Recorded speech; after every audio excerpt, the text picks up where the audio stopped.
કેમ છો વિદ્યાર્થી મિત્રો? ચેપ્ટર નંબર 2 એકમ અને માપનના 14મા લેક્ચરમાં આપ સર્વેનું સ્વાગત છે. આજે આપણે ખાસ ઇમ્પોર્ટન્ટ લેક્ચર તરફ જઈ રહ્યા છીએ મિત્રો. જે લાસ્ટ લેક્ચર સુધી આપણે પારિમાણિક વિશ્લેષણ અને તેના ત્રણેય ઉપયોગો જોયા છે, તેના રિલેટેડ આપણે દાખલા ગણ્યા હતા સ્વાધ્યાય ઉદાહરણના. આજે આપણે તે ત્રણેય ઉપયોગને રિલેટેડ MCQની ચર્ચા કરવાની છે.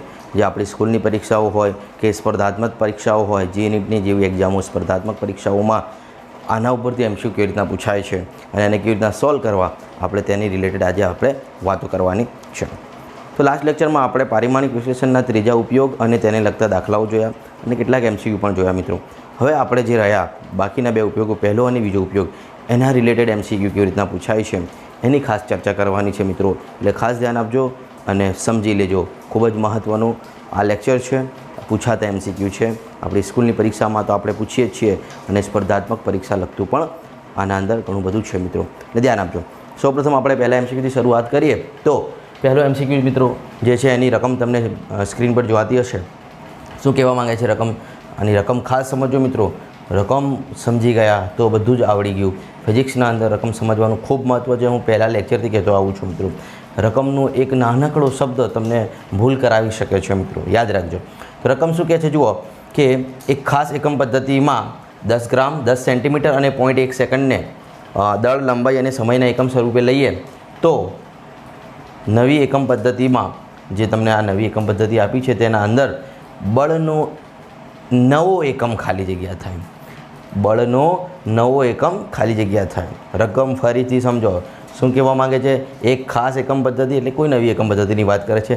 તેમાં લંબાઈ, દળ અને સમયના નવા એકમો કયા ધારી લીધા છે મૂળભૂત એકમો તરીકે? 10 સેન્ટીમીટર, 10 ગ્રામ અને 0.1 સેકન્ડ. 10 ગ્રામ દળનો એકમ, 10 સેન્ટીમીટર લંબાઈનો એકમ અને 0.1 સેકન્ડ સમયનો એકમ ધારી લીધું છે નવા એકમો તરીકે નવી એકમ પદ્ધતિમાં. તો બળનો નવો એકમ, આ નવી પદ્ધતિમાં બળનો નવો એકમ ખાલી જગ્યા થાય. બળનો નવો એકમ, રકમ ખાસ સમજો, બળનો નવો એકમ ખાલી જગ્યા થાય. સાથે સાથે ઓપ્શન જુઓ, તેના 4 ઓપ્શન આપેલા છે. 0.1 ન્યૂટન, 1 ન્યૂટન, 10 ન્યૂટન, જે પણ આપ્યા છે મિત્રો. એ ન્યૂટન મતલબ કે આપણે જે જવાબ મળે છે તે ન્યૂટનમાં લાવવાનું છે. એટલે ખાલી ક્યાં ન્યૂટન થાય એવું નહીં કીધું, પણ જવાબમાં ન્યૂટન આપ્યું છે એટલે આપણે જવાબ ન્યૂટનમાં લાવવાનું છે એવું પણ કહી શકીએ. એટલે MCQના અંદર તો બધું જોવું પડે, રકમ પણ જોવું પડે, જવાબ કયા છે જવાબ પણ જોવા પડે મિત્રો. ત્યાર જઈને MCQ સોલ્વ થાય. એટલે ખાસ ધ્યાન આપજો મિત્રો. રકમ આપણે સમજી લીધી. રકમે કહ્યું કે નવી એકમ પદ્ધતિમાં બળનો નવો એકમ ખાલી જગ્યા થાય.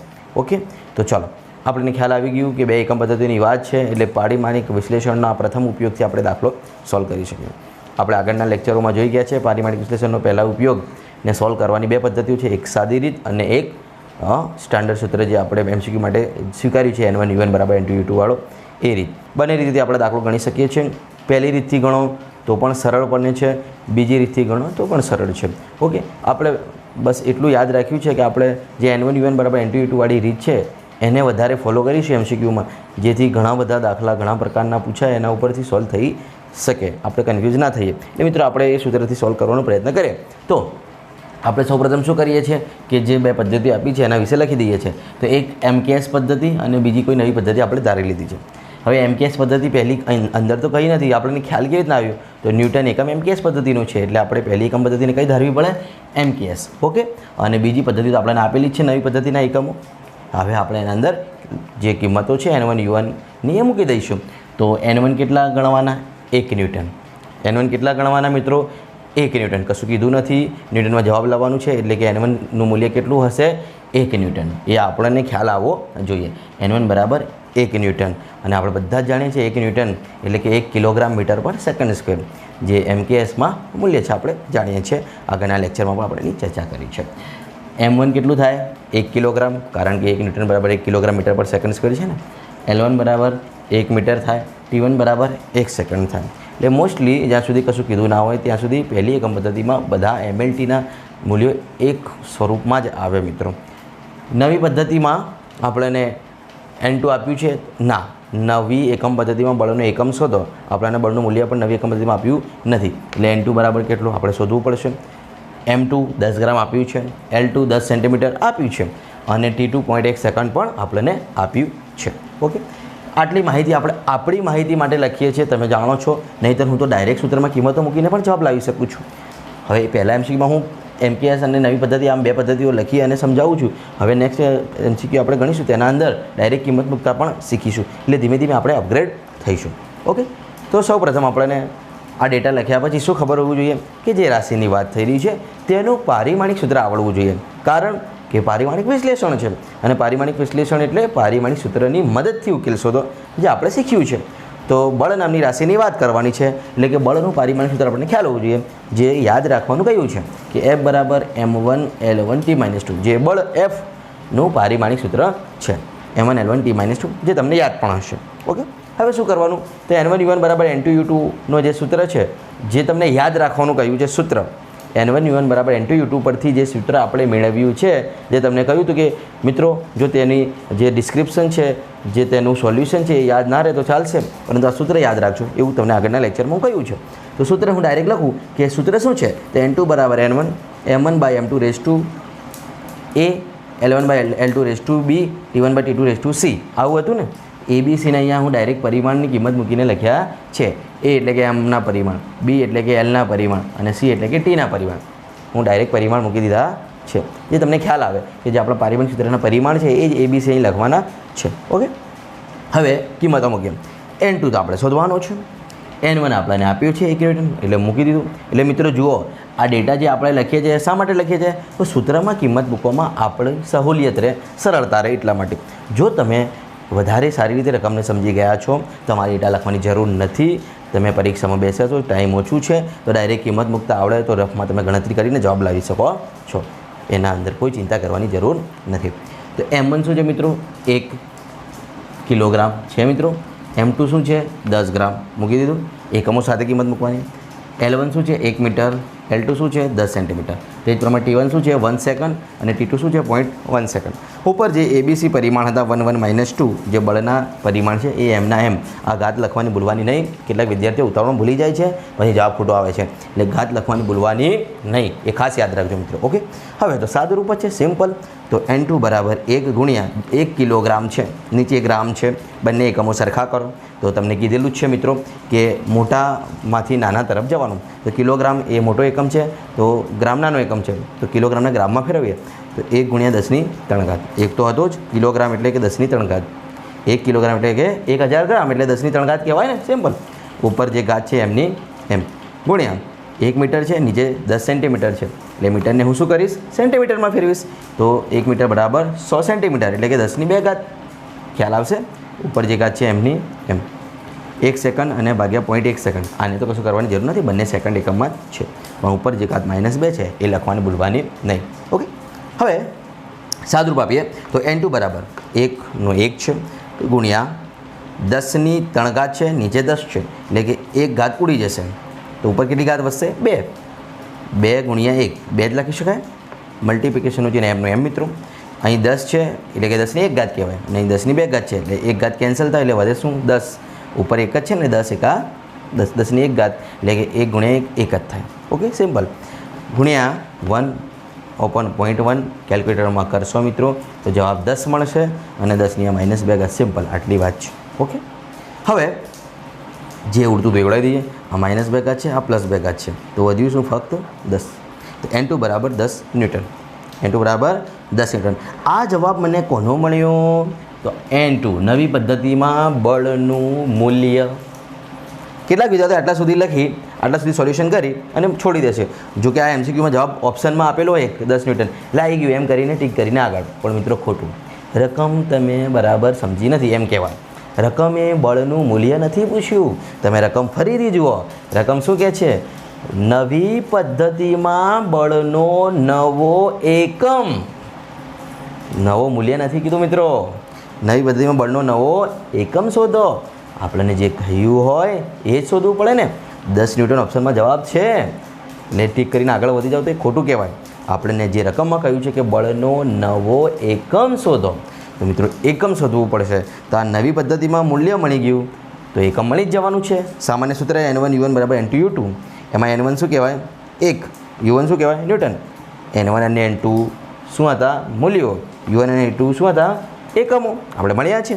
તો પહેલી પદ્ધતિમાં 1 ન્યૂટનમાંથી 1 મૂલ્ય કહેવાય, ન્યૂટન એકમ કહેવાય. બીજી પદ્ધતિમાં કેટલું મળ્યું? 10 અને U2 આપણે શોધવાનું છે. U2 આપણે શોધવાનું છે. આ જે ન્યૂટન છે એ અહીંયા આ ન્યૂટનનું n ન લખો તો પણ ચાલે. કારણ શું છે? આપણે તો મૂલ્ય શોધ્યું છે. ખબર પડે છે ને, મૂલ્યને કોઈ એકમ હોય નહીં. ખ્યાલ આવે છે? એટલે આ જે છે N2 એ 10 મૂલ્ય આપણને મળી ગયું છે મિત્રો. અને U2 શું છે? આપણે શોધવાનું છે. U2 એટલે કે નવી પદ્ધતિમાં, એટલે આ જે બીજી પદ્ધતિ આપણને મળી એ બીજી પદ્ધતિમાં બળનો નવો એકમ એ U2 કહેવાય. આ પહેલી પદ્ધતિમાં બળનો એકમ ન્યૂટન હતો. બીજી પદ્ધતિમાં પણ શું હશે એ આપણે શોધવાનું છે. તો હું U2ને સૂત્રનો કરતા બનાવીશ. તો આ 10 ક્યાં જશે? 1ના છેદમાં. તો 1 ન્યૂટન ભાગ્યા 10 એટલે 1 ભાગ્યા 10 શું થાય? 0.1 ન્યૂટનનો ન્યૂટન. એટલે U2 બરાબર 0.1 ન્યૂટન જે બળનો નવો એકમ છે. એટલે કે ઓપ્શનમાં તમને જો બધા જે જવાબ આપે છે એ ન્યૂટનમાં આપ્યા છે. કેમ કે અહીંયા જવાબ ન્યૂટનમાં જ મળવાનો હતો, પરંતુ મૂલ્ય નહીં. આપણે શું શોધવાનું છે? બળનો નવો એકમ. અહીંયા સુધી લખી અને 10 ન્યૂટન જવાબ લઈ આવો તો મિત્રો ખોટું કહેવાય. ખ્યાલ આવે છે? એટલે અહીંયા જે મૂલ્ય મળે એના સાથે આ એકમ લખવાનો નહીં. ખ્યાલ આવશે ને? આટલું થોડું સમજો. અને જે સામાન્ય પદ્ધતિ છે આપણે N1 U1 બરાબર N2 U2માં N1 N2ની અને U1ની કિંમતો મૂકો તો U2 એ નવી પદ્ધતિમાં એકમ કહેવાય એ મળી છે. એટલે આ સ્ટેપ વધારાનો કરવો પડશે આ દાખલામાં ફક્ત, કેમ કે આપણને એકમ પૂછ્યું છે મિત્રો. ઓકે, બાકી ઘણા બધા દાખલાઓ અહીં સુધી જ સોલ્વ થઈ જશે, કેમ કે આપણને મૂલ્ય પૂછે છે. આગળનો દાખલો એના જેવો જ છે, જોઈશું. ઓકે, એટલે આ દાખલો ભૂલ પડે એવો દાખલો છે. વિદ્યાર્થી મિત્રો આટલા સુધી જ ગણતરી કરીને છોડી દે છે. એટલે મિત્રો ખાસ ધ્યાન રાખો કે બળનો એકમ પૂછ્યો છે કે મૂલ્ય પૂછ્યું છે. નવી પદ્ધતિમાં બળનો આપણને અહીંયા એકમ પૂછ્યું છે, એટલા માટે આવી રીતના જવાબ આવશે. ખાસ સમજો મિત્રો, ભૂલ પડે નહીં. IMP પૂછાય એવો દાખલો છે. ઓકે, હવે MCQ નંબર 2, તેની રકમ તમને સ્ક્રીન પર જોવાતી હશે. રકમ સમજવાનું ખૂબ મહત્વ છે. તમે જાણો છો, રકમ સમજી લો. શું કહેવા માંગે છે રકમ મિત્રો? તો CGS એકમ પદ્ધતિમાં બળનું મૂલ્ય આપણને 100 ડાઈન આપ્યું છે. અને આગળ કહે છે કિલોગ્રામ, મીટર અને મિનિટને નવા એકમો તરીકે સ્વીકારીએ તો આ નવી એકમ પદ્ધતિમાં બળનું મૂલ્ય ખાલી જગ્યા થાય. જો અહીંયા ચોખ્ખું કીધું છે, બળનું મૂલ્ય ખાલી જગ્યા થાય. અહીંયા શું કીધું? બળનો નવો એકમ ખાલી જગ્યા થાય. અહીંયા બળનું મૂલ્ય કહ્યું છે. એટલે મિત્રો ભૂલ થાય નહીં. જે માંગ્યું છે એ જ શોધવું પડે. અહીં બળનું મૂલ્ય એટલે કે આપણે એને N2 પૂછ્યું છે એવું કહેવાય. એટલે હવે હું સમજુ છું ત્યાં સુધી કે જે અહીંયા બે પદ્ધતિઓ વિશેની ડેટા લખતા હતા એ હવે તમને જાતે સમજાઈ જાય. રકમ પરથી લખવાની જરૂર નથી. એટલે સૂત્રમાં ડાયરેક્ટ કિંમત મૂકીને હું જવાબ લાવું છું. તો તમને પણ પ્રેક્ટિસ થાય ડાયરેક્ટ જવાબ લાવવાની. તો મેઇન વસ્તુ જે છે પારિમાણિક વિશ્લેષણનો ઉપયોગ છે. એટલે આપણને પારિમાણિક સૂત્ર આવડવું જોઈએ. તો વાત કોની છે? બળની. એટલે બળનું પારિમાણિક સૂત્ર તો બધાને યાદ છે, M1 L1 T-2. બીજું, અહીં CGS એકમ પદ્ધતિમાં બળનું એકમ ડાઈન કહ્યું છે. એટલે આપણને ખ્યાલ હોવો જોઈએ કે ડાઈન તો વૈજ્ઞાનિકના નામ પરથી એકમ છે. ડાઈનને મૂળભૂત એકમમાં કેવી રીતના લખાય? તો 1 ડાઈન બરાબર 1 ગ્રામ × સેન્ટીમીટર પર સેકન્ડ સ્ક્વેર. કારણ શું? કારણ કે આપણે જે બે એકમ પદ્ધતિઓમાં એક એકમ પદ્ધતિમાં મૂળભૂત એકમો આ લેવા પડશે, ગ્રામ, સેન્ટીમીટર અને સેકન્ડ, અને બીજી એકમ પદ્ધતિમાં આપણને આપેલા છે. ઓકે, ડાઈન આપ્યું છે એનો મતલબ કે આ અંદર મૂળભૂત એકમો આપણને ખ્યાલ હોવા જોઈએ. ત્યાં ગ્રામ, સેન્ટીમીટર અને સેકન્ડ આપ્યું નથી, ડાઈન આપ્યું છે. એનો મતલબ કે ડાઈનનો મૂળભૂત એકમો સાથેનો સંબંધ આપણને ખ્યાલ હોવો જોઈએ. તો 1 ડાઈન બરાબર 1 ગ્રામ × સેન્ટીમીટર પર સેકન્ડ સ્ક્વેર, આ આપણને ખ્યાલ હોવો જોઈએ. હવે ડાયરેક્ટ હું સૂત્ર મૂકું છું. આ N2 બરાબર N1 વાળું જે સૂત્ર આપણો છે એ, કેમ કે મને ખ્યાલ આવી ગયું છે કે આ તો પહેલા ઉપયોગનો દાખલો છે, કારણ કે બે એકમ પદ્ધતિનો અહીંયા સંબંધ છે કંઈક સંખ્યાત્મક.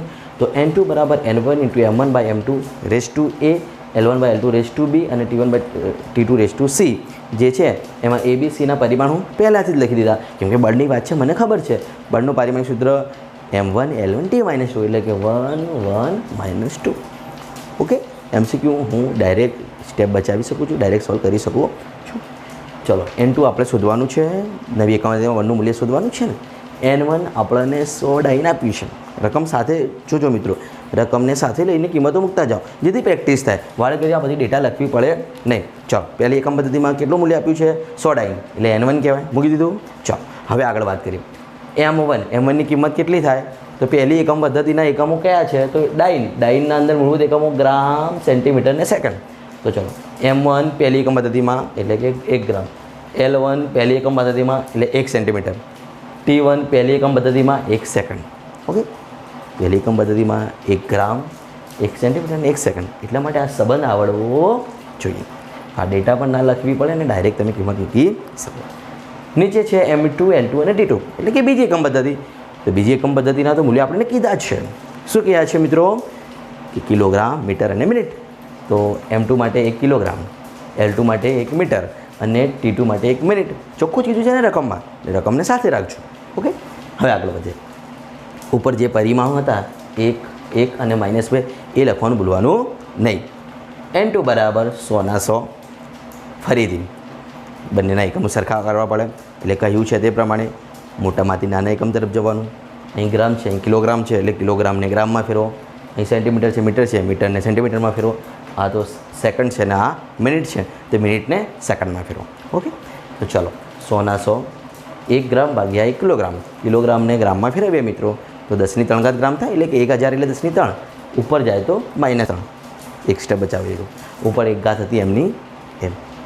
સેન્ટીમીટર અને નીચે મીટર છે, મીટરને સેન્ટીમીટરમાં ફેરવીએ એટલે 10² ઘાત 100 સેન્ટીમીટર થાય ને 1 મીટર બરાબર. 10² ઉપર જાય તો -2. ક્લિયર? 1 સેકન્ડ છે અહીંયા, નીચે મિનિટ, મિનિટને સેકન્ડમાં ફેરવો તો 60 સેકન્ડ થાય ને. 1 મિનિટ એટલે 60 સેકન્ડ એટલે 1 ભાગ્યા મિનિટના 60 સેકન્ડ. ખ્યાલ આવશે? ઉપર -2 પરિમાણની જે ઘાત છે એમનું એમ. ચલો આગળ વધીએ. N2 બરાબર 100 એમના એમ છે મિત્રો. 100 એટલે 10² ઘાત લખો તો પણ ચાલે. 10ની -3 હતી, ઉપર 1 ઘાત છે, -3 ગુણ્યા 1 -3 ગુણ્યા 10ની -2 ઘાત છે ગુણ્યા 1 એટલે -2 એમના એમ.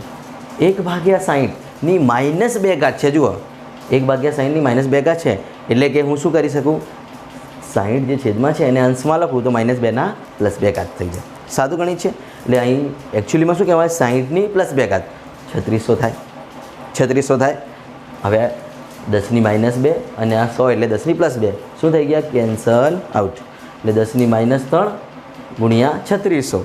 10ની -3 એટલે કે 1000 કહેવાય પણ માઇનસ છે એટલે છેદમાં લખવું પડે. એટલે 3600ના છેદમાં હું શું લખ્યા, 1000.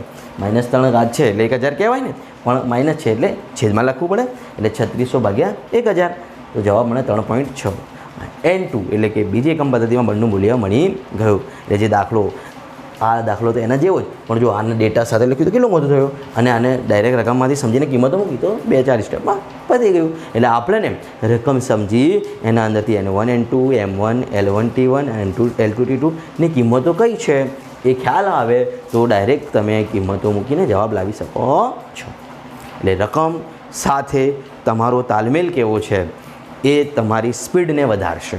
ઓકે મિત્રો, એટલે N2 એટલે કે નવી એકમ પદ્ધતિમાં બળનો એકમ શું હોય એ આપણને મળી ગયું. નવી એકમ પદ્ધતિમાં બળનું મૂલ્ય ઓકે 3.6. ખ્યાલ આવશે મિત્રો? આ આપણો જવાબ છે. એટલે અત્યાર સુધી આપણે 2 દાખલા ગણ્યા જે પહેલાં ઉપયોગને લગતા છે. એટલા સુધી આપણે શું સમજ્યા કે આપણને સૂત્ર આવડવું જોઈએ. બીજું, રકમ પરથી આપણને પહેલી અને બીજી એકમ પદ્ધતિના એકમો કયા છે એ ખ્યાલ આવવા જોઈએ. તો મને સૂત્રમાં કિંમત મૂકતા જવાબ મળી જશે. અને જે રાશિ આપી છે એનું પારિમાણિક સૂત્ર આવડવું જોઈએ. ઓકે મિત્રો, હવે બીજા પ્રકારનો દાખલો કેવો પૂછાય છે એ જોઈએ. જે અલગ અલગ પ્રકારના દાખલા પૂછાય છે મિત્રો એ દાખલાઓની હું ચર્ચા કરું છું. ખ્યાલ આવશે? એ દરેક જાતના દાખલા કવર થાય એવો મારો પ્રયત્ન છે. નંબર 3 MCQ નંબર 3 બીજો પહેલા ઉપયોગ પરથી કેવો દાખલો પૂછાય છે તો આવી રીતના પણ પૂછાઈ શકે. 100 ગ્રામ સેન્ટીમીટર પર સેકન્ડ એટલે કે second inverse is equal to x મૂલ્ય આપ્યું નથી. ન્યૂટન સેકન્ડ હોય તો x બરાબર ખાલી જગ્યા. જો સિમ્પલ. આ રકમ જે છે એ પણ પહેલાં ઉપયોગને લગતી જ રકમ છે. કારણ કે જો 100 મૂલ્ય, આ એકમ, x મૂલ્ય અને આ તેનો એકમ એટલે N1 U1 N2 U2 પરથી સોલ્વ થાય ને થાય. પણ જો કેટલાક વિદ્યાર્થીઓ થોડું મગજ ચલાવે તો આ ઉપયોગનો ઉપયોગ અહીં ન કરે અને સાદા ગણિતથી તેને સોલ્વ કરવા માંગતા હોય, કેમ કે સિમ્પલ રીત છે, સિમ્પલ સ્ટેટમેન્ટ છે, એટલા માટે તો કરી શકે છે. જે હું તમને પહેલાં કરીને બતાવું છું, પછી આપણા સૂત્રનું એપ્લાય કરીએ. તો 100 gram into centimetre into second inverse equal to x. Newton second જે છે એને પણ સાદા સ્વરૂપમાં ફેરવી દઈએ. ન્યૂટન એટલે શું મિત્રો? આપણે જાણીએ છીએ, આ દાખલામાં જોયું હતું ને, 1 ન્યૂટન બરાબર 1 કિલોગ્રામ મીટર પર સેકન્ડ સ્ક્વેર. આ સંબંધો મિત્રો ભૂલતા નહીં, યાદ રાખજો. તો ન્યૂટનને કિલોગ્રામ મીટર પર સેકન્ડ સ્ક્વેર. અહીંયા સેકન્ડનો વર્ગ આવશે નીચે, અહીંયા સેકન્ડ છે, 1 સેકન્ડ અને 1 સેકન્ડનો વર્ગમાંથી 1 સેકન્ડ કેન્સલ થાય તો નીચે 1 સેકન્ડ વધે, એ ઉપર હું લખ્યું સેકન્ડ ઇન્વર્સ. એટલે હું સાદુરૂપ આપીને કિંમત મૂકી છે.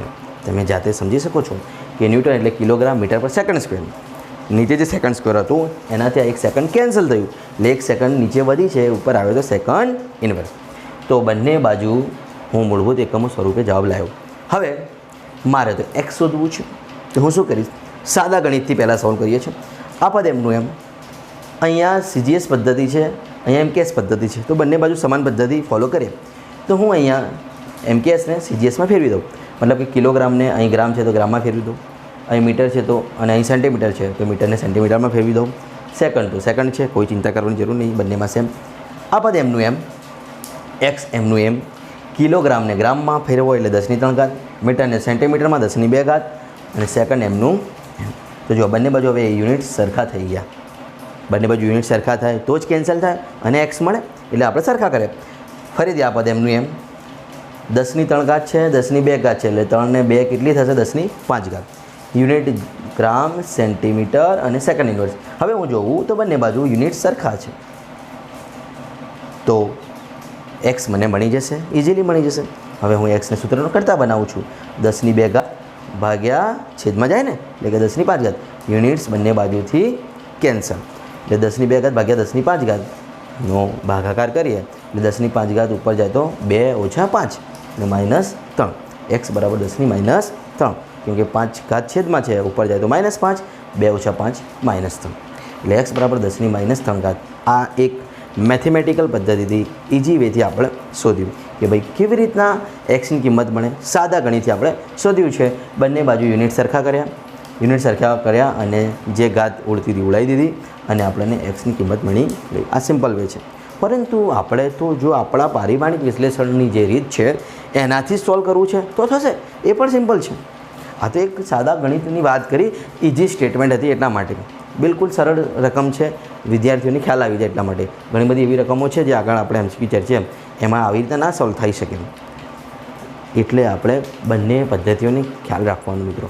મેન આજે આપણી રીત છે N1 U1 = N2 U2 વાળી, એના અંદર ખાસ ફોકસ રાખજો, કેમ કે ઘણા એવા MCQ હશે કે જે સિમ્પલ વેથી ના ગણાય, એટલે પેલું સૂત્ર જે આપણું છે અંતિમ છે એના ઉપર આપણે ગણી શકીએ.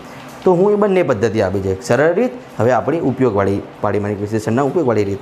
અથવા કરીને જો પહેલાં પારિમાણિક વિશ્લેષણના ઉપયોગથી ગણીએ છીએ એટલે આપણને એનું પારિમાણિક સૂત્ર ખબર હોવું જોઈએ. તો અહીંયા કોઈ રાશિનું નામ કહ્યું નથી, એનો મતલબ એકમ પરથી પારિમાણિક સૂત્ર બનાવવું પડશે. એકમ કયા છે? તો ગ્રામ, સેન્ટીમીટર અને સેકન્ડ ઇન્વર્સ, અથવા સામે જોઈએ તો કિલોગ્રામ, મીટર, સેકન્ડ ઇન્વર્સ. મતલબ કે CGS અને MKSના એકમો થયા. રાશિ સમાન છે, મતલબ કે પારિમાણિક સૂત્રો સમાન થશે. ભલે અહીં CGS અને MKS પદ્ધતિ છે, રાશિ તો સમાન નથી ને. અહીંયા પણ દળની રાશિ છે, અહીંયા પણ દળની રાશિ છે, અહીંયા પણ લંબાઈ છે, અહીંયા પણ લંબાઈ છે, અહીંયા પણ સમય છે, અહીંયા પણ સમય છે. ભલે એક CGS છે અને MKS છે, રાશિ સમાન, પારિમાણિક સૂત્રો સમાન. તો પારિમાણિક સૂત્ર શું થશે? કિલોગ્રામમાંથી M1, મીટર માટે L1, સમય માટે T-1. પારિમાણિક સૂત્ર હવે તમને એકમ પરથી બનાવતા આવડે, એટલે મને પારિમાણિક સૂત્ર મળી ગયું છે. તો હવે હું આ સૂત્ર વાપરીશ. N2 = N1 × M1/M2 L1/L2 અને T1/T2. હવે સૂત્રમાં હું ડાયરેક્ટ કિંમત મૂકું છું. જુઓ, હવે તમને ખ્યાલ આવવું જોઈએ. N2 = N1 કેટલું કહેવાય મિત્રો? આ પહેલી એકમ પદ્ધતિ કહેવાય અને આ બીજી એકમ પદ્ધતિ કહેવાય. ખ્યાલ આવશે? એટલે N2 એટલે x જે આપણે શોધવાનું છે. તો N2 = N1 એટલે કે 100, M1 એટલે કે 1 ગ્રામ, M2 એટલે કે 1 કિલોગ્રામ, L1 એટલે કે 1 સેન્ટીમીટર, L2 એટલે કે 1 મીટર. જો આ પહેલી એકમ પદ્ધતિ, આ બીજી એકમ પદ્ધતિના એકમ છે, એટલે એના ઉપરથી લખું છું. T1 એટલે કે 1 સેકન્ડ અને T2 પણ જો 1 સેકન્ડ. ઓકે, ઉપર જે ઘાત છે પરિમાણની એ અહીંયા જે પારિમાણિક સૂત્રની ઘાત મળી છે એ લખવા પડે. એમના ઉપર 1, એલના ઉપર 1, સમયના ઉપર -1. ખ્યાલ આવશે? હવે સાદુરૂપ આપીએ તો N2 એટલે શું મિત્રો? બીજી એકમ પદ્ધતિમાં મૂલ્ય. આ બીજી એકમ પદ્ધતિમાં x જે આપણે મૂલ્ય શોધવાનું છે તે x બરાબર 100 એટલે 10⁻² લખું. ફરીથી ગ્રામ છે, નીચે કિલોગ્રામ છે, કિલોગ્રામને ગ્રામમાં ફેરવો એટલે 10⁻³ ઉપર જાય તો -3. સેન્ટીમીટર છે, નીચે મીટર છે, મીટરને સેન્ટીમીટરમાં ફેરવું એટલે 10⁻², ઉપર જાય તો -2. સેકન્ડનું સેકન્ડ, એક જવાબ આવે. ખ્યાલ આવે? સાદુરૂપ છે. હવે x બરાબર અહીંયા 10⁻³ ગુણ્યા 1, 10⁻³ 10⁻2 ગુણ્યા 1 -2. 1 લખવાના લોકો કોઈ ફરક પડતું નથી. આ 10⁻+2 છે, આ 10⁻2 છે. 10⁻2 અને 10⁻2 શું થયા? કેન્સલ. વધ્યું શું? 10⁻3, જે અહીંયા પણ મળ્યું હતું, જે અહીંયા પણ મળ્યું છે. એટલે કે આ સાદી ગણિતવાળી રીત છે, જે સાદી રીત છે, આ આપણું વિશ્લેષણ માટેનો ઉપયોગની રીત છે. બંને રીતેથી આ દાખલો ગણાય, કેમ કે આ દાખલો એમ જોવામાં બિલકુલ સરળ છે મિત્રો, પણ કેટલાક વિદ્યાર્થી કન્ફ્યુઝ થઈ જાય છે, સાહેબ કેવી રીતના ગણવું? તો આ ઇઝી વે છે સાદા ગણિતની. તમે પારિમાણિક વિશ્લેષણ ભૂલી જ ગયા છો, ખબર જ નથી, તો આ રીતથી પણ કરી શકાય, કેમ કે સિમ્પલ છે એટલા માટે. અને બીજી રીત કઈ છે મિત્રો? પારિમાણિક વિશ્લેષણની રીત. એના અંદર કિંમતો મૂકો તો પણ જવાબ આવે. શું કર્યું આપણે? બંને એકમ પદ્ધતિઓ નક્કી કરી લીધી, એના એકમો નક્કી કરી લીધા, પારિમાણિક સૂત્ર નક્કી કરી લીધું, સૂત્રમાં કિંમત મૂક્યું અને જવાબ આવ્યો. ઓકે, એટલે મિત્રો ખાસ સૂત્ર યાદ હોવું જોઈએ. રકમ પરથી બંને એકમ પદ્ધતિના કયા કયા એકમો છે એ ખ્યાલ આવવું જોઈએ, પારિમાણિક સૂત્ર ખબર હોવી જોઈએ, એટલે આપણને કિંમત મૂકતા જવાબ મળી છે. તો હું ધારું છું ત્યાં સુધી આપણે આ 3 દાખલામાં પહેલા ઉપયોગને લગતી ઘણી બધી વાત કરી કહેવાય. આવા જ દાખલા પૂછાય છે મિત્રો, એનાથી આગળ કોઈ દાખલા પૂછાતા નથી. એટલે તમારે આવા દાખલાને સમજવા પડશે. એક દાખલો હું તમને પ્રેક્ટિસ માટે હોમવર્ક સ્વરૂપે આપું છું, તેની રકમ તમને સ્ક્રીન પર જોવાતી હશે. એ તમારે જાતે હોમવર્કમાં સોલ્વ કરવાનું છે. એની રકમ સમજી લો શું કહેવા માંગે છે કે કોઈ એક પદાર્થની CGS એકમ પદ્ધતિમાં ઘનતા તમને 4 ગ્રામ પર સેન્ટીમીટર ક્યુબ આપી છે, અને કહે છે કે નવી પદ્ધતિમાં જો લંબાઈનું એકમ મૂળભૂત એકમ 10 સેન્ટીમીટર અને દળને 100 ગ્રામ તરીકે લઈએ તો નવી એકમ પદ્ધતિમાં આ પદાર્થના દ્રવ્યની ઘનતા ખાલી જગ્યા થાય. રકમમાં આપણને મિત્રો શું શું આપ્યું કહેવાય? N1 આપ્યું કહેવાય, U1 અને U2 આપ્યા કહેવાય, અને N2 શોધવાનું છે એવું કહેવાય. તમારે સમજવાનું છે, તમારે સોલ્વ કરવાનું છે. તમે ડાયરેક્ટ કિંમત મૂકીને કરી શકો તો ધી બેસ્ટ. આવી રીતના બંને એકમ પદ્ધતિના એકમો લખી પછી કિંમત મૂકીને સોલ્વ કરો તો પણ ચાલશે. બાય પ્રેક્ટિસ જ આપણે આગળ વધી શકશું. એટલે હવે આ જે દાખલો છે તમારે જાતે સોલ્વ કરવાનો છે મિત્રો. તો આ જે 4 દાખલા થયા, પહેલી એકમ પદ્ધતિ પહેલા ઉપયોગને લગતા હતા મિત્રો, એટલે તમે બરાબર આ 4 દાખલાને સમજી લેજો. એના રિલેટેડ તમને બીજા કંઈક દાખલા તમારા પાસે કોઈ મટીરિયલ હોય અને એના અંદરથી મળતા હોય તો જાતે સોલ્વ કરજો મિત્રો. ઓકે, તો જ તમને ખ્યાલ આવશે કે કેવી રીતના બાય પ્રેક્ટિસ આપણે તેને ઇઝી બનાવી શકીએ છીએ. હવે આગળ બીજા ઉપયોગને લગતા દાખલાની આપણે ચર્ચા કરીએ. હવે મિત્રો MCQ નંબર 4, આગળનું MCQ જેની રકમ તમને સ્ક્રીન પર જોવાતી હશે. શું કહેવા માંગે છે? કોઈ એક કણનો t સમયે વેગ માટેનું સમીકરણ તમને આપ્યું છે, v = at + b/t + c. આ સમીકરણના અંદર રહેલા અચળાંકો a, b અને c ના પરિમાણ અનુક્રમે ખાલી જગ્યા થાય આપણને એવું કહ્યું છે, જ્યાં v વેગ છે અને t સમય છે. સમીકરણ જોઈને મિત્રો ખ્યાલ આવે કે સમીકરણમાં રહેલા a, b અને c નામના જે અચળાંકો છે એના કંઈક પરિમાણ એટલે કે એના કંઈક એકમો હશે અને એના આપણે પારિમાણિક સૂત્ર શોધવાના છે. તો અહીં હું કઈ પદ્ધતિને ફોલો કરું? તો ખ્યાલ આવે કે ઉપયોગ નંબર 2 પારિમાણિક વિશ્લેષણનો બીજો ઉપયોગ જે છે એ સમીકરણની યથાર્થતા માટે, સમીકરણની સુસંગતતા માટેનો ઉપયોગ હતો. અને ત્યાં આપણે હિન્ટ સ્વરૂપે યાદ રાખવું કરીને જોયું છે કે જો રાશિઓ plus minus equal to less than અને ગ્રેટર ધેન જેવા સંબંધોથી જોડાયેલી હોય, એવા ચિહ્નોથી જોડાયેલી હોય તો એ રાશિઓના પરિમાણ સમાન હોય. મતલબ કે અહીંયા વેગ અને સમયનું પરિમાણ આપણને ખ્યાલ છે, v વેગ છે અને t સમય છે, એટલે એમના પારિમાણિક સૂત્ર મને આવડી જાય, પરંતુ a, b અને c ના મને આવડતા નથી અને એ મારે શોધવાના છે. તો હું શું કરીશ? તો હું જોઈશ કે at + b/t + c બંને પ્લસ નામના ચિહ્નથી જોડાયેલા છે. એનો મતલબ કે આ બંને રાશિઓ, આ સંપૂર્ણ એક રાશિ અને સંપૂર્ણ એક રાશિનું પરિમાણ સમાન હશે. તેમજ પાછું v સાથે આ રાશિઓ ઇક્વલ ટુના સંબંધમાં છે. એનો મતલબ કે વેગનું પરિમાણ એ જ એટીનું પરિમાણ, એ જ b/t + c નું પરિમાણ. કારણ શું? ઇક્વલ ટુ બરાબરના ચિહ્ન વડે જોડાયેલું છે. એનો મતલબ કે આનું જે એકમ હોય એ જ આખી રાશિનો એકમ હોય, એ જ આખી રાશિનો એકમ હોય. સિમ્પલ ગણિત. માની લઈએ કે આ વેગ છે, માની લો એક વખત માટે માની લઈએ કે આ વેગ નથી. અહીંયા તમને કંઈ કિંમત આપી છે 10 મીટર. આ મીટરમાં હોય તો આ પણ શેમાં હોય? મીટરમાં. આ પણ શેમાં હોય? મીટરમાં. કેમ કે 10 મીટર બરાબર 5 મીટર વત્તા 5 મીટર એમ હોય. 5 મીટર વત્તા 5 કિલોગ્રામ ના હોય. ખ્યાલ આવશે? એટલે આનો જે એકમ હોય એ જ એકમ તેના સાથે ઇક્વલ ટુના ચિહ્ન વડે જોડાયેલી રાશિઓનો હોય. સિમ્પલ ગણિત છે. આગળ આપણે તેને સારી રીતે સમજ્યા છે. ઓકે મિત્રો, એટલે આટલું ખબર પડી ગઈ કે વેગનું પરિમાણ, એટીનું પરિમાણ અને b/t + c ના પરિમાણો સમાન હશે. ઓકે, એટલે હવે પહેલાં મારે એ માટેનું પરિમાણ શોધવું છે. તો હું શું કરીશ? એ માટેની વાત કરીએ તો એ આના અંદર સમાયેલો છે. તો વેગની સાથે એટીને હું શું કરું? સરખાવું. હવે આખા સમીકરણની વાત કરવાની જરૂર નથી. જેની વાત છે એને જ ઉઠાવવાનું મિત્રો. તો v બરાબર 80 લખવું તો ચાલે. કેમ? અહીંયા આપણે પરિમાણની વાત કરીએ છીએ. એ માટે એટલે કે એના પરિમાણ માટે v બરાબર 80 હું લખી શકું છું. તો v બરાબર 80 લખ્યું. એમાંથી મારે એ શોધવું છે, તો એને સૂત્ર કરતાં બનાવ્યું. તો t ક્યાં ગયો? vના છેદમાં. તો એ બરાબર v/t. મારે તો એનું પારિમાણિક સૂત્ર શોધવું છે, પરિમાણ શોધવું છે. તો બ્રેકેટમાં લખી દઈએ. સામે v અને t ને પણ બ્રેકેટમાં લખી દીધા. vનું પરિમાણ શું થાય? vનું પરિમાણ સૂત્ર મીટર પર સેકન્ડ વેગનો એકમ છે. તેના ઉપરથી L1/T1 એટલે L1 × t ની -1 ઘાત. હવે મારે વારે ઘડી તમને કહેવાનું ના હોય કે વેગનું પરિમાણ સૂત્ર આ કેવી રીતના આવ્યું. હવે તમને ખ્યાલ આવવું જોઈએ. નીચે સમય છે, સમય માટે t1. તો એનું પરિમાણ સૂત્ર L1 t -1 છે, નીચે +1 છે, ઉપર જાય તો t ફરીથી -1 થાય, -1 -1 -2. તો L1 × t -2 સાદું ગણિત. તો એનું પરિમાણ સૂત્ર મળી ગયું. Simple way. આગળ વાત કરીએ બી માટે, એટલે કે બીના પરિમાણ માટે. તો બીનું પરિમાણ શોધવું છે, તો બીને હું શું કરીશ? તો ફરીથી બી નામની રાશિ આ ટર્મમાં રહેલી છે, આ પદમાં રહેલી છે, અને એ આના સાથે પ્લસ સાથે જોડાયેલી છે. મતલબ કે આનો પરિમાણ એ જ આખી રાશિનું પરિમાણ હશે, અને એ આ રાશિનો પરિમાણ હશે, સમાન હશે. મતલબ કે વેગનું પરિમાણ બરાબર આખા ટર્મનું, આખી રાશિનું પરિમાણ. એટલે ફરીથી હું લખી શકું v બરાબર b/t + c. આવા સમીકરણો ખાસ પૂછાય છે મિત્રો, એટલે સમજો શું છે. તો v બરાબર b/t + c હું કેવી રીતે લખી શક્યો? કારણ કે v સાથે ઇક્વલ ટુના સંબંધમાં છે, એટલા માટે આના પરિમાણ જેટલું જ આનું પરિમાણ હશે. હવે ફરીથી આગળ એના અંદર શું લોજિક છે જોઈએ. આપણે બીનું પરિમાણ શોધવું છે, અને પાછું અહીં c પણ છે.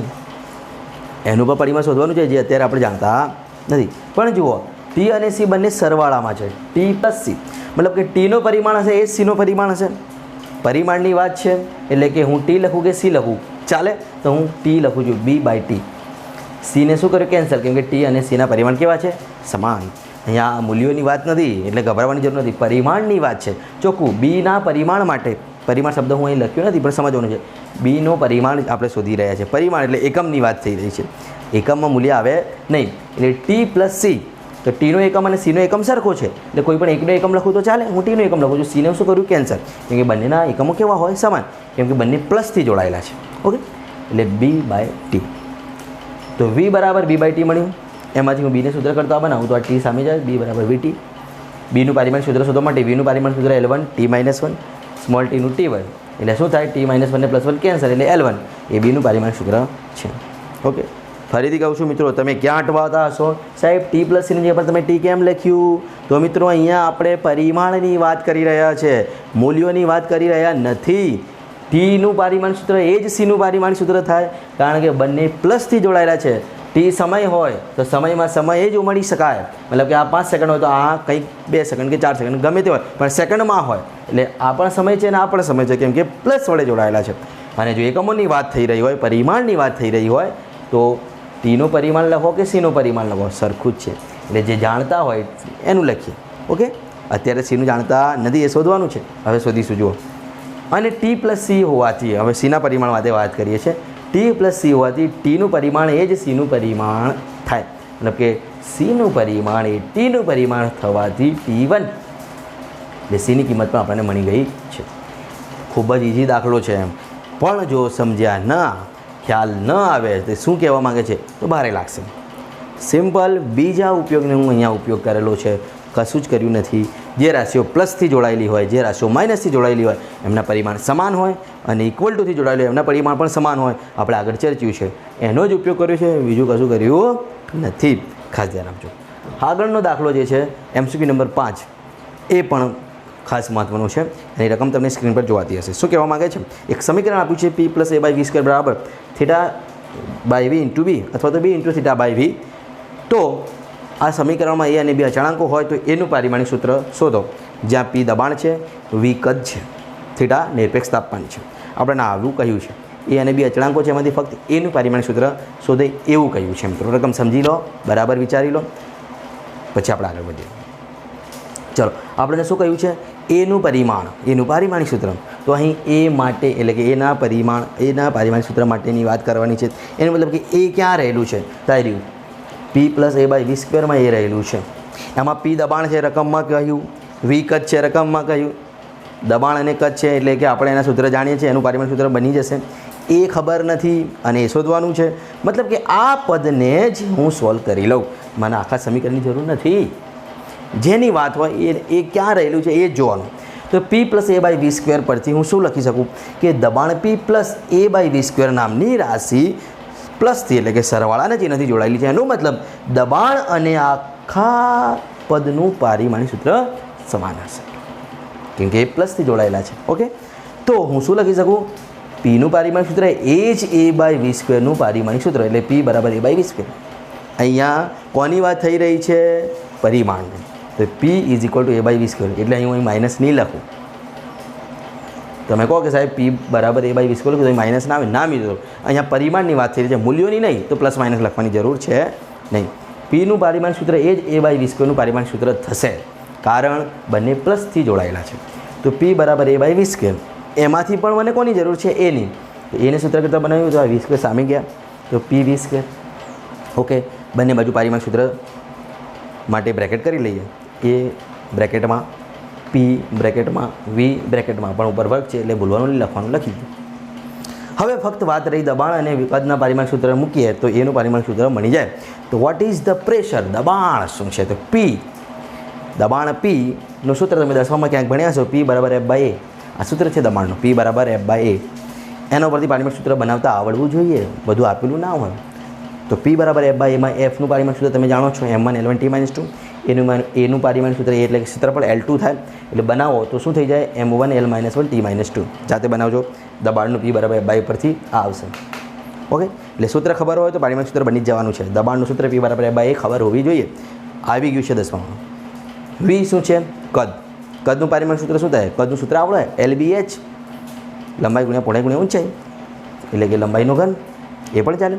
તો L3 L3 એ શું છે, કદનું પારિમાણિક સૂત્ર. આપણે આગળ ચર્ચા કરી છે તેની. ઉપર 2 ઘાત છે તે ભૂલવાની નહીં, લખવાની એ લખવાની જ, ભૂલવાની નહીં. તો 3 ઘાત ઉપર 2 ઘાત L.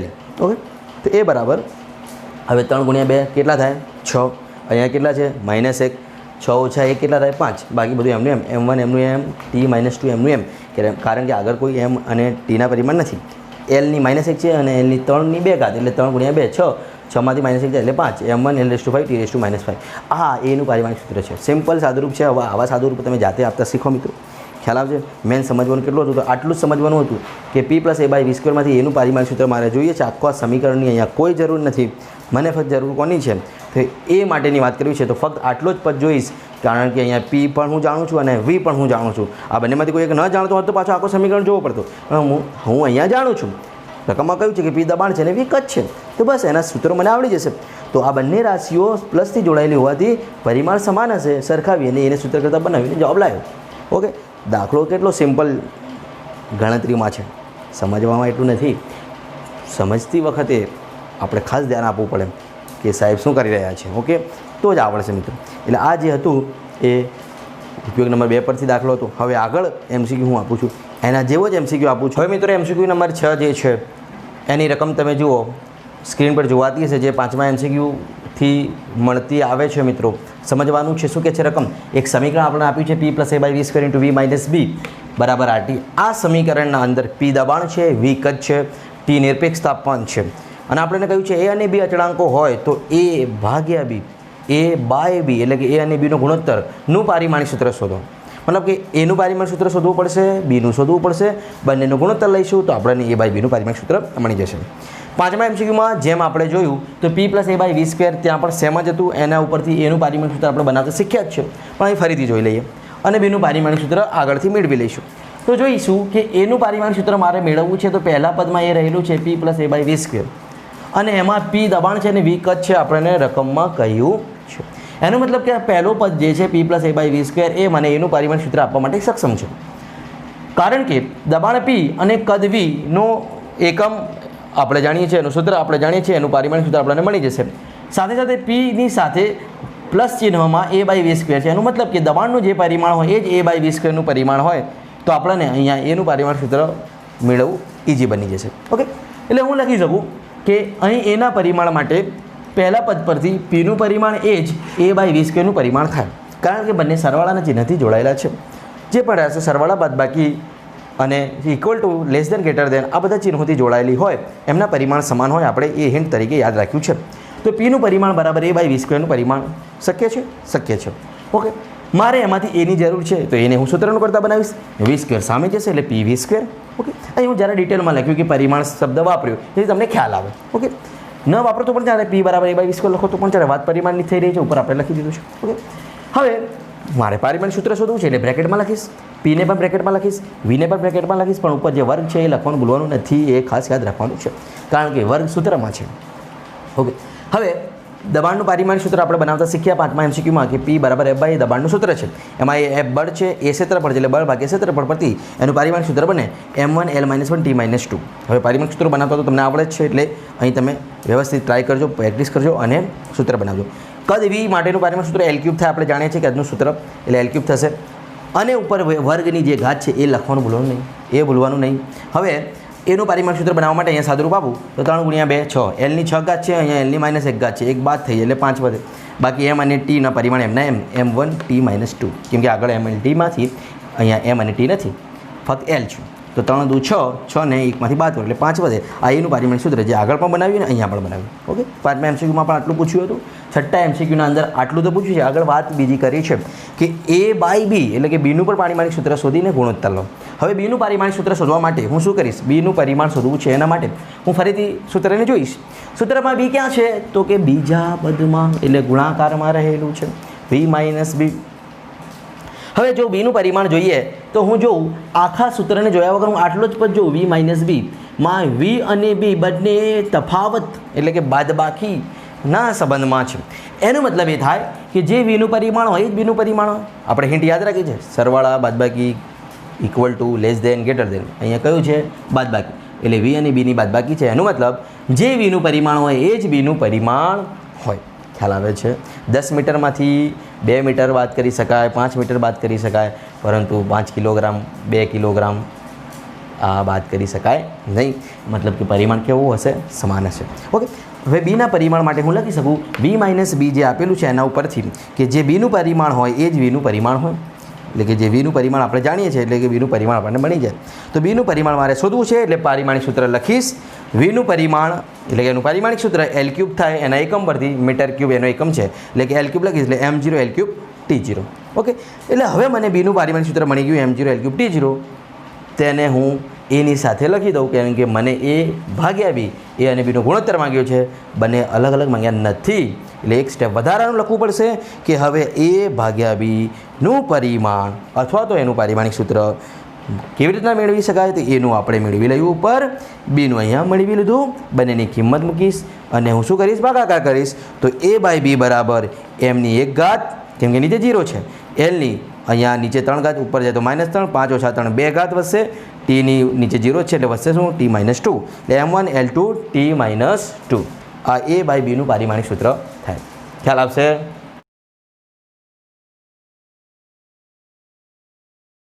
હવે આગળનો MCQ નંબર 7, એની રકમ તમને સ્ક્રીન પર જોવાતી હશે. શું કહેવા માંગે છે, y બરાબર એ sin omega t minus kx એક તરંગ સમીકરણ છે. આપણે 15મા ચેપ્ટરમાં ભણીશું. એક સમીકરણ આપ્યું છે તેમાં kનું પારિમાણિક સૂત્ર શોધો. કે શું છે એનું પારિમાણિક સૂત્ર આપણે શોધવાનું છે. મિત્રો અહીંયા જે આપણે MCQ ચર્ચા કરી રહ્યા છીએ અત્યારે એ પારિમાણિક વિશ્લેષણના બીજા ઉપયોગની મદદથી કરી રહ્યા છે. એ યાદ રાખો મનમાં, કારણ કે બીજો ઉપયોગ એ સુસંગતતા, યથાર્થતા સમીકરણોની ચકાસવા માટેનો ઉપયોગ છે.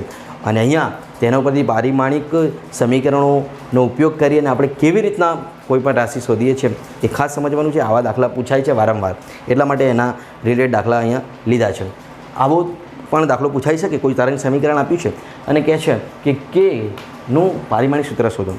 હવે મિત્રો તમને હું આગળ કહ્યું જ છે કે પારિમાણિક સૂત્રો કોના નથી મળતા, તો ત્રિકોણમિતીય વિધેયોના પારિમાણિક સૂત્રો મળતા નથી, તે પરિમાણ રહી છે. મિત્રો ખ્યાલ આવે છે? યાદ છે ને બધાને? દરેક ખૂણા પરિમાણ રહી છે, દરેક ખૂણો હોય કોઈ પણ ખૂણો પરિમાણ રહિત. તો ટ્રિગ્નોમેટ્રિક ફંક્શન એટલે કે ત્રિકોણમિતીય વિધેયો પરિમાણ રહિત છે. ખ્યાલ આવે છે? વક્રી ભવનાંક બધું આપણે ઘણું બધું જોયું છે કયા પરિમાણ રહિત હતા એકમો. ઓકે, અહીંયા વાત છે એ sin omega t minus kx. એમાં જુઓ એ sin omega t minus kx જે છે એ સાઇનની સાથેનો ઘટક એટલે કે sin થીટા આ એક ખૂણો દર્શાવે છે. ઓમેગા t માઇનસ kx એ આખું શું એક ખૂણો દર્શાવતો પછી, કેમ કે sin theta, cos theta, tan theta આવ્યું આપણે લખીએ છીએ ને, તો સાઇનની સાથેનો જે ઘટક હોય થીટા હોય, થીટા એટલે ખૂણો, એટલે ઓમેગા ટી માઇનસ કે એક્સ એ આખો પદ એક ખૂણાનું મૂલ્ય દર્શાવે છે. અને ખૂણો તો શું છે? પરિમાણ રહિત, અથવા તો સાઇન થીટા આખું લો તો પણ ત્રિકોણોમેટ્રિક ફંક્શન છે, ત્રિકોણમિતિ વિધેય પરિમાણ રહિત. એનો મતલબ કે આખા પદનું પરિમાણ હોય નહીં. ઓમેગા ટી માઇનસ કે એક્સ આખા પદનું પરિમાણ હોય નહીં. તો મારે કેનું પરિમાણ શોધવા માટે ફક્ત કે ધરાવતા જ ટર્મની વાત કરું કે એક્સ, તો અહીં કે એક્સ એ પરિમાણ રહિત. કારણ કે સાઇન થીટામાં અહીંયા 90 પ્લસ થીટા 90 માઇનસ થીટા ગમે તે હોઈ શકે ને, એટલે કે આ બંને ખૂણાઓ જ કહેવાય. તો આ કે એક્સ પણ એક ખૂણાનું માપ છે, એટલે કે એક્સ પણ પરિમાણ રહિત થયું, એટલે કે એક્સ પરિમાણ રહિત છે. એનો મતલબ હું એમ લખી શકું કે એક્સ M0 L0 T0. આ લખતા શીખો. આવા દાખલા પૂછાય છે, આવું કોઈ સમીકરણ આપ્યું હોય સાઇન કોસ ટેન વાળું અને એમાંથી કોઈ વેલ્યુ શોધવાની કહે તો મિત્રો આમ યાદ રાખવાનું કે ત્રિકોણમેટ્રિક ફંક્શન એટલે ત્રિકોણમિતિ વિધેય પરિમાણ રહિત, દરેક ખૂણા પરિમાણ રહિત, સાઇન સાથેનો આ પદ આખો ખૂણો કહેવાય. ઓકે, એનો મતલબ કે આ પરિમાણ રહિત પદ કહેવાય. એમાંથી મને કેનું પારિમાણિક સૂત્ર જોઈએ છે, એટલે કે ધરાવતા પદને જે હું લઈશ, આખા પદની કોઈ જરૂર જ નથી. એટલે કે એક્સ પરિમાણ રહિત, માટે કે એક્સ બરાબર M0 L0 T0. આટલું સમજો મિત્રો. હવે મારે કેની જરૂર છે, એટલે કેની સૂત્ર કરતાં બનાવવું. એક્સને છેદમાં લઈ જાઓ, કેમ કે રકમ તમે જ્યારે વાંચી સમજી ત્યારે રકમમાં લખેલું છે એક્સ એ મીટરમાં છે, ખ્યાલ આવે છે, સ્થળાંતર છે, એટલા માટે એનું થાય L1. એટલે રકમને સમજો એટલે ખ્યાલ આવે કે કઈ રાશિ શું દર્શાવે છે. એટલે M0 L0 T0 ભાગ્યા એક્સ હતું L1, ઉપર જાય તો -1 M0 L -1 T0, જે કેનું પારિમાણિક સૂત્ર છે. ખ્યાલ આવે છે. હવે આગળના MCQની વાત કરીએ. MCQ નંબર 8, એની રકમ પણ તમને સ્ક્રીન પર જોવાતી હશે. F બરાબર A cos bx plus C sin dt જેટલું બળ કોઈ પદાર્થ પર લાગે છે ત્યારે આપણને શું કહ્યું છે કે જ્યાં F બળ છે, એક્સ મીટરમાં આપ્યું છે, કંઈક ટી સમય છે, તો D/Bનું પારિમાણિક સૂત્ર શોધો, આવું કહ્યું છે આપણને રકમમાં. ઓકે, તો આ પણ એક સમીકરણ છે, સાઇન કોસ વિધેયો ધરાવતું, એટલે કે ત્રિકોણમિતિ વિધેયો ધરાવતું સમીકરણ થયું. અને બળને આપણે અહીંયા આ સમીકરણ સ્વરૂપે બળને આપ્યું છે અને કહ્યું છે કે D/Bનું પારિમાણિક સૂત્ર શોધો. મિત્રો તો હું શું કરી ધ્યાન આપજો. મને D/Bનું પારિમાણિક સૂત્ર કહ્યું છે એટલે પહેલાં તો મારે જોવું પડે કે D અને B ક્યાં છે. તો D અહીં છે અને B અહીં છે. પાછા તે BX અને DT બે રાશિઓના સંયોજન સાઇન અને કોસની સાથે છે. એનો મતલબ કે આ BX આખો ખૂણો છે, DT પણ કંઈક ખૂણો દર્શાવે છે, કેમ કે આ કોસ સાથે ત્યાં સાઇન સાથે છે, એટલે આ કોસ થીટા કહેવાય, આ સાઇન થીટા કહેવાય. એટલે આખું પદ થીટા એટલે ખૂણો, આખું પદમાં થીટા એટલે કે ખૂણો. એટલે કે BX અને DT બંને ખૂણા દર્શાવતા પદો છે, એ પરિમાણ રહિત હોય. કેવા હોય? પરિમાણ રહિત. ખૂણો પરિમાણ ધરાવતો નથી. એનો મતલબ હું લખી શકું કે અહીં BX અને DT પરિમાણ રહિત રાશિઓ છે. એનો મતલબ BX = DT = M0 L0 T0. એને પરિમાણ હોય નહીં. પરિમાણ નથી એટલે કે આ બંને પારિમાણિક દ્રષ્ટિએ સમાન છે, એટલે હું લખ્યું પરિમાણ નથી એટલે કે BX બરાબર DT આવું લખ્યું, કેમ કે મને B અને Dના કંઈક સંયોજનની જરૂર છે. તો BX બરાબર DTમાંથી હું શું કરીશ, મને જે માંગ્યું છે D/B એને સૂત્ર કરતાં બનાવીશ, એટલે D/B, તો આ T એના છેદમાં જાય, તો D/B અને આ X ની છેદમાં આવશે T, એટલે D/B બરાબર X/T. સિમ્પલ. X તો આપણને કહ્યું છે મીટરમાં છે, T સમય છે, એટલે L1/T1, એટલે D/B બરાબર M0 L1 T -1. જાઓ. એટલે મિત્રો આ પરિમાણ રહિત જે વિધેયો છે સાઇન કોસ ટેન થીટા, એને અનુસરતા એને રિલેટેડ દાખલાઓ કહેવાય. અને એમાં આપણી ક્યાં ભૂલ પડે છે આપણે જોવાનું છે, આપણે ગભરાવાનું નથી. સાઇન કોસ સાથે ગમે તે કિંમત હોય એ બધું પરિમાણ રહિત હોય, યાદ રાખવાનું છે. આ દાખલામાં પણ જોયું, આ દાખલામાં પણ જોયું, એવા ઘણા બધા દાખલા હોઈ શકે, એની પ્રેક્ટિસ તમારે કરવાની છે. ઓકે મિત્રો, હવે થોડુંક આગળ વિચારીએ. બીજું શું હતું? તો સાઇન કોસ ટેન થીટા આ બધા પરિમાણ રહિત હતા. એની સાથે ચર ઘાતાંકીય વિધેયની વાત કરી હતી આપણે. હવે એને લીધે કેવી રીતના એના રિલેટેડ દાખલો પૂછાય એ જોઈએ. તો ચર ઘાતાંકીય વિધેયને સમાવતો એક દાખલો પણ અહીંયા હું મૂક્યો છે. એની રકમ તમને સ્ક્રીન પર જોવાતી હશે કે કોઈ એક સમીકરણ આપ્યું છે આપણને S બરાબર A × 1 - e (bxt), જે S કંઈક ઝડપનું માપ છે. તો S બરાબર A × 1 - e (bxt), આ સમીકરણના અંદર જે B છે ઉપર, એ Bનું એકમ શોધો, આવું કીધું છે. Bનું એકમ, પારિમાણિક સૂત્ર કહ્યું નથી, એકમ. હવે એકમ કહ્યું છે એનો મતલબ કે પારિમાણિક સૂત્ર શોધો તો જ ખ્યાલ આવે, કેમ કે આપણી પાસે રીત જે છે પારિમાણિક સૂત્ર શોધવાની જ રીત છે આપણા પાસે. સમજો. હવે આ દાખલાનું કેવી રીતે સોલ્વ કરું છું. બે રીતે થાય. સિમ્પલ તમે એકમ શોધવું હોય તો એ મળી જાય, પરંતુ પારિમાણિક વિશ્લેષણનો ઉપયોગ જ કરવો પડે.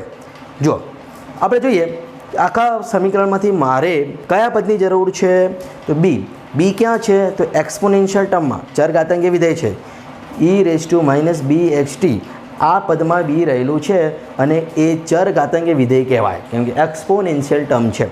તો અહીં e−2−bxt એ ચર ઘાતાંકીય વિધેય છે અને આપણે જાણીએ છીએ ચર ઘાતાંકીય વિધેયને પરિમાણ હોતો નથી. એનો મતલબ કે આ જે ઉપર ઘાત છે એને પરિમાણ હોય નહીં, કેમ કે e⁻0 e⁻1 e⁻2 ઉપર કંઈક સંખ્યા હોય, સંખ્યાને પરિમાણ ના હોય. એટલે કે bxt બરાબર m0 l0 t0. ખ્યાલ આવે છે? તો એમાંથી મારે તો બીની જરૂર છે, બીનું એકમ માંગ્યું છે એટલે હું બીને સૂત્ર કરતાં બનાવીને અહીં ડાયરેક્ટ b બરાબર 1/xt થી x સમય છે, x સ્થાન છે અને t સમય છે તો 1/મીટર × સેકન્ડ એકમ ડાયરેક્ટ મળી જાય. પણ હું પહેલાં પારિમાણિક સૂત્ર શોધ્યું છે અને પછી એકમ બનાવ્યું છે. તમે ગમે તે રીતે કરી શકો છો. ડાયરેક્ટ શું કરી શકાય? b બરાબર 1/xt. આ xt સામે જતા રહે ને, પરિમાણ રહી છે એટલું મતલબ, એટલે x સ્થાન છે, t સમય છે, આપણે રકમમાં કહ્યું છે એટલે 1/મીટર × સેકન્ડ એટલે મીટર × સેકન્ડ ઇન્વર્સ એકમ મળી જાય છે. પરંતુ પારિમાણિક સૂત્રનો ઉપયોગ કરીને આપણે સોલ્વ કર્યું તો જુઓ b બરાબર ઉપર m0 l0 t0 અને xt નીચે ગયા. xt નીચે ગયા, x સ્થાન છે એટલે l1, t સમય છે એટલે t1. ઉપર જાય તો m0 l ઉપર જાય તો -1, t ઉપર જાય તો -1, m0 l -1 t -1. આ પારિમાણિક સૂત્ર બન્યું બીનું. એ પારિમાણિક સૂત્ર પરથી પણ આપણે એકમ બનાવતા શીખ્યા છીએ, આપણે ના આવડે તો l -1 એટલે કે શું કહેવાય? મીટરની -1 ઘાત, t -1 એટલે કે સેકન્ડની -1 ઘાત. તો બીનું એકમ મીટરની -1 ઘાત, સેકન્ડની -1 ઘાત થાય. દળનું તો છે નહીં, m0 છે એટલે લખવાનું નહીં. એટલે આમ એકમ પણ મળી જાય પારિમાણિક સૂત્ર પરથી. અહીંથી પણ ડાયરેક્ટ તમે બનાવી શકો છો b બરાબર 1/xt એટલે કે 1/મીટર × સેકન્ડ, એને પણ મીટર ઇન્વર્સ સેકન્ડ ઇન્વર્સ લખી શકાય. સિમ્પલ, તમારે જે રીત વાપરવી એ વાપરી શકો. એટલે મિત્રો આવી રીતે એક્સપોનેન્શિયલ ફંક્શન ધરાવતા દાખલા પણ પૂછાઈ શકે, તમને આવડવા જોઈએ. ઓકે, હવે આગળની વાત કરીએ. આપણો આજનો છેલ્લો MCQ નંબર 10, એની રકમ તમને સ્ક્રીન પર જોવાય તો એ રકમ સમજો. v બરાબર √γ/p/ρ એક સમીકરણ છે, આપણને આપ્યું છે વેગનું સમીકરણ, જ્યાં v વેગ છે, p દબાણ છે અને ρ ઘનતા છે. તો આ સમીકરણમાં રહેલો જે ગામા છે, આ જે ગામા કહેવાય, હા ગામા જે y જેવું પણ લખાય છે, તો એ ગામાનું પારિમાણિક સૂત્ર શોધો આપણને એમ કહ્યું છે. તો સિમ્પલ, જે સૂત્ર આપ્યું છે એ હું લખી દઈશ. v બરાબર √γ/p/ρ. ઓકે, મને v વેગ છે ખબર છે, p દબાણ છે એમ ખબર છે, ρ ઘનતા છે એમ ખબર છે, તો શું ચિંતા છે? ગામા મળી જશે. ગામાને બાળ કાઢવું છે એટલે વર્ગમૂળ દૂર કરવો પડે, એટલે બંને બાજુ વર્ગ કરતા તો જ વર્ગમૂળ દૂર થાય. તો અહીં vનું શું થાય? વર્ગ. અહીં વર્ગ અને વર્ગમૂળ દૂર થઈ ગયા એટલે γ/p/ρ. સિમ્પલ ગણિત, વર્ગ અને વર્ગમૂળ દૂર. ક્લિયર? હવે મારે ગામાનું પારિમાણિક સૂત્ર જોઈએ છે એટલે હું ગામાને સૂત્રનું કરતાં બનાવીશ. તો ગામા બરાબર, આ ગામાનું સૂત્ર કરતાં બનાવ્યું. ગામા બરાબર ρ સામે જતા રહે, v² × ρ અને b જે p છે દબાણ છેદમાં આવ્યું. ગામાને સૂત્રનું કરતાં બનાવ્યો, ρ સામે ગયા, p છેદમાં આવે. સિમ્પલ. તો v² ρ/p. ક્લિયર? હવે હું v વેગ છે, ρ ઘનતા છે, p દબાણ છે એવું રકમમાં જાણું છું, તો એના પારિમાણિક સૂત્ર મૂકી દઉં તો ગામાનું મળી જાય. મારે ગામાનું પારિમાણિક સૂત્ર શોધવું છે એટલે બ્રેકેટમાં લખી દઉં. બ્રેકેટમાં ગામા બરાબર v એટલે કે વેગનું પારિમાણિક સૂત્ર l1 t -1 મીટર પર સેકન્ડ એકમ છે, એના ઉપર બનાવી શકાય. ઉપર વર્ગ છે મૂકવાનું ભૂલવાનું નહીં. ρ એટલે ઘનતા, ઘનતા એટલે દળ ભાગ્યા કદ, દળ માટે m, કદ માટે l³ છેદમાં છે, અંશમાં આવે તો l -3. સમય છે ને એટલે 0. ઓકે, p દબાણ, દબાણનું પારિમાણિક સૂત્ર આપણે આગળ બનાવતા શીખ્યા, m1 l -1 t -2. ક્લિયર? હવે ગામા બરાબર સાદુરૂપ આવ્યા, આ 1 × 2 2. ખ્યાલ આવશે ને? l ની 1 ઘાત છે અને ઉપર પાછો વર્ગ છે એટલે કે 1 × 2 2. તે જ પ્રમાણે સમયની -1 × 2 એટલે -2 ગુણ્યા m1 l -3 t0 m છેદમાં જે પદ છે એમનું એમ લખ્યું. સાદુરૂપ આપે, m1 અને m1 કેન્સલ થઈ ગયા છે એટલે m0 થઈ ગયા. અહીંયા l2 છે મૂકી દીધા, નીચે l -1 છે, ઉપર આવે તો +1 -3 +1 -2. ખ્યાલ આવશે? અહીં t -2 છે મૂકી દીધા, t -2 ઉપર આવે તો +2. સાદુરૂપ છે, બીજું કશું છે નહીં. ગામાનું પારિમાણિક સૂત્ર બ્રેકેટમાં ગામા બરાબર m0 l2 હતા -2 હતા એ પણ કેન્સલ થઈ ગયા એટલે l0, t -2 છે અને t +2 છે એટલે એ પણ કેન્સલ થઈ ગયા એટલે t0. મતલબ ગામા પરિમાણ રહી છે m0 l0 t0. ગામાને પરિમાણ ના હોય આપણે સાબિત કર્યું, જો કે આપણને તો પારિમાણિક સૂત્ર જ માંગ્યું હતું, આપણે સોલ્વ કરી દીધું. m0 l0 t0 એટલે કે પરિમાણ રહી છે. ઓકે, આમ પણ પૂછાય છે કે સાબિત કરો કે ગામા પરિમાણ રહી છે, તો પણ આ સાચું છે. ગમે તે રીતે દાખલો પૂછે આપણને આવડવો જોઈએ, શોર્ટમાં આવું કહું.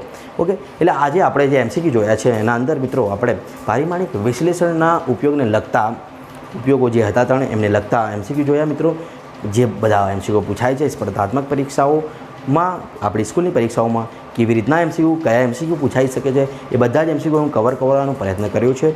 એના રિલેટેડ ઘણા બધા MCQ તમને મળી શકે છે ઘણા બધા મટીરિયલ્સમાં, તો તમે એને જાતે પણ સોલ્વ કરવાનો પ્રયત્ન કરજો મિત્રો. જે હોમવર્ક આપ્યા છે એ પણ જાતે ગણજો.